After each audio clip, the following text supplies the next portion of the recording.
Andrea with Live2Play Network, and in this issue we're doing all stuff that's about live sound, live stage, and the Rev and I are both doing our version of what's in our audio toolbox, and I know that the Rev is going to be doing like stuff that's more like pro audio stuff. My toolbox is really all about live gigging stuff, stuff that I've figured out over the years. If I'm on a gig, might come up that I need, so that's what I carry, because that's pretty much what I do. So first thing, super long mic cords. You need those. You never know, and very often you have to run something to the other side of the stage, so helpful. There's 3 connectors you're pretty much going to find on most commercial mixers, unless you've got a big sound company running it for you, and then you don't have to worry about anything, right? But small commercial mixers come typically with XLRs, quarter inches, and RCAs. Just now they're also starting to use or offer USBs, right? So if you're running your computer into your mixer with a USB cable, you also want to make sure you have an extra cables for that. But for the other ones, what you really want to do is make sure that you always have the adapters or the cables that you would need to get in and out of those connectors.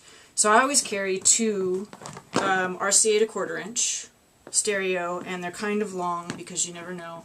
It's not enough just to have an adapter, because if you can, if it's something you plug right into the board, that's great. But maybe it's a piece of gear that needs to sit somewhere else on stage, and then you'd be screwed. All different kinds of cables. Here's another one. That's XLR to quarter inch.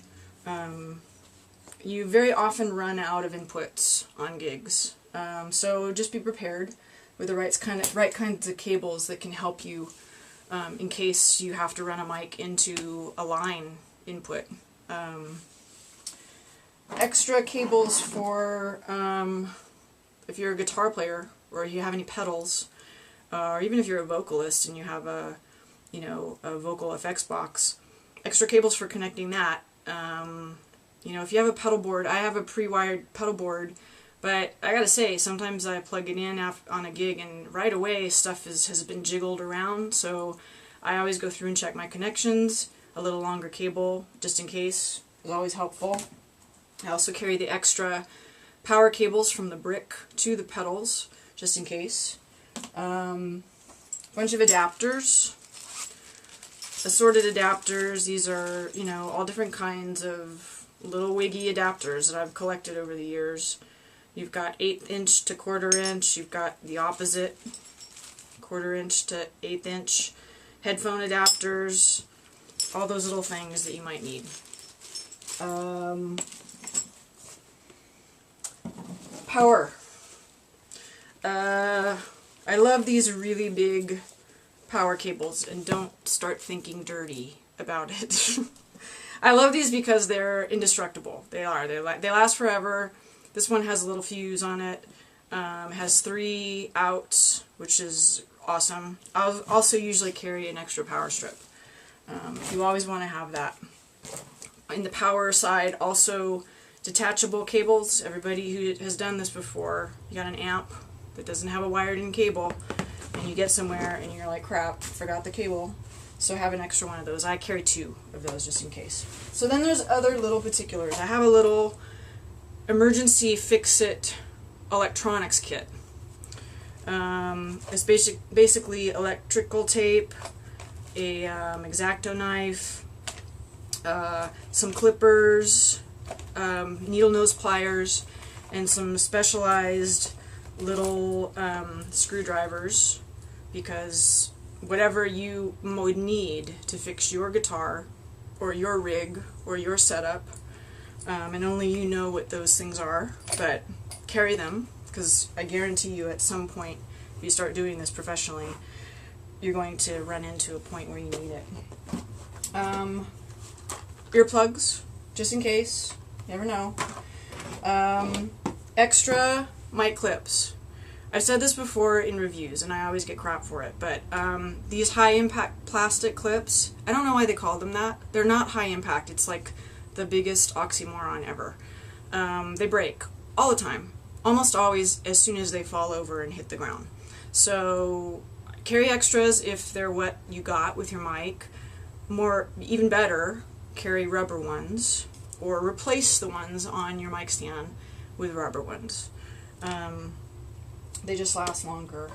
I live and die lately by rechargeable batteries. Not only are they greener, which, I mean, everybody's going to want to argue about what green means, but, you know, batteries do leak really dangerous chemicals into the ground and into dumps, and people should be recycling them, and we don't know if they are, but here's a solution. Rechargeable batteries, not only are they greener, these things are killer. They're just badass. They work better. They are designed for high output. So they charge really, really well. They charge quickly, and they power stuff that's high drain equipment really well.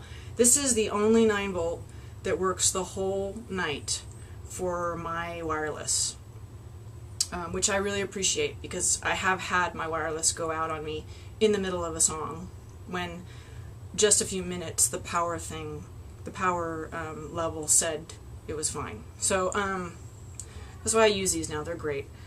You can get them in all different shapes, sizes, whatever, configurations. Battery tester, in case you need it. Really helpful too. And then the number one thing in my kit, which I guarantee you will use. I did the wine bar circuit for about 2 years here. If you have gigs where you're on the floor ever, where you might be running cables around people or through tables, or you might have to run a speaker to the opposite side of the bar because it's too loud in front of you where people are, I guarantee you need this stuff. It's great for getting your cables out of the way. It makes restaurant managers and casino managers and event planners very, very happy when they see that you get all this stuff taken care of, because it means people will just have a good time and there won't be any drama. And as a gigging musician, your job is to make sure people are happy. Not just the people listening, but the people who have hired you. And this is a detail, but it's a really important detail. This also has 1,000,001 uses. If your high impact mic clip does happen to break on you, count on it. You can use this stuff to put it back together again. It's pretty invisible, you know, won't look like you did a hack job. Also, I really like it for this one particular purpose. When I forget my pick holder, which is sometimes because it gets moved around, I could have an extra one of those, that would be smart. But I can also use tape, stick it on the stand, and then, you know, put my picks on there. And then if it's somebody else's mic stand and that disappears at the end of the night, then it's really no big deal. So that's pretty much my kit. You know, really you just kind of got to go through and carry whatever you think you're going to need to make your life easier. That's the whole point. And you're right, it's a lot of stuff. I know that's what you're thinking. Guard it with your life. Just like your instruments, it amounts to a lot of money. Don't assume that somebody will not pick up the bag just because it looks like a bunch of junk, because somebody will eventually. So yeah, get prepared, and because of that you'll have great gigs and your life will be easier. And come on back to Live2Play, where we'll have a lot more of real life, real world suggestions for you guys and how to make your music great. Okay? So we'll see you soon. Bye.